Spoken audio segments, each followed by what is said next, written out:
about also Care for Wild and what you do for that? Because that's another big passion and something that's really important to your life. So Care for Wild are over in South Africa. They're the largest rhino orphanage in the world. It's run by the most incredible woman, Petronelle. Fascinating, she's a powerhouse of a woman.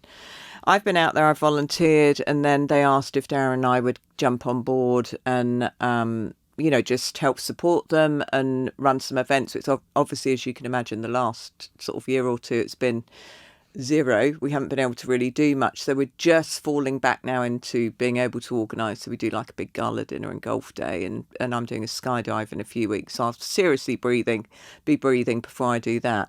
And is it especially for rhinos, or is it more? It's rhinos. They have sort of other animals there, but they're one of the most poached. I mean, it's been absolutely devastating this past year because of just people not being able to leave their homes, so the protection factor hasn't sort of been. When you see those images, it's horrendous. It's really, and I've seen some of the most horrific videos. And Darren and I, we've really got out there and got our hands dirty and seen, and with the wine as well, the wine. We've got to throw the wine in there. You can get that out and slurp online. We'll give them a plug. What's the wine called? I so know. it is called Care for Wild, but it's beautiful, the artistry on the bottles. It's really good. I had some bottles. We bought you a few. It was bring really you some, good. actually. I feel really bad. Drop you some off. But it's a beautiful wine. It really is, and it's from Stellenbosch. So it's from the Really country quality. itself, which I love. Yeah.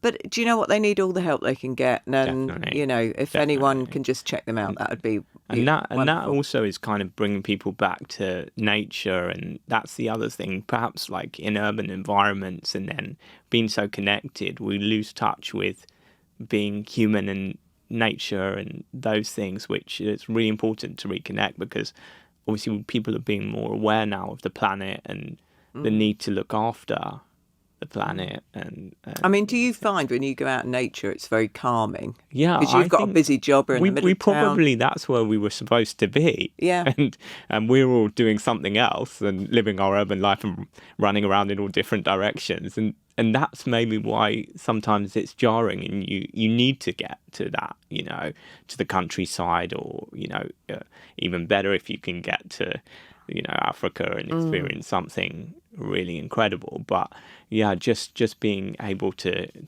reconnect with nature and think about what we are, humans, and what where we've come from. I mean, I go out and I walk the dogs, and and I'll stop. There was a tree in a field behind our house, and it was really creaking. There was a real wind blowing, and my husband was like, "What are you doing?"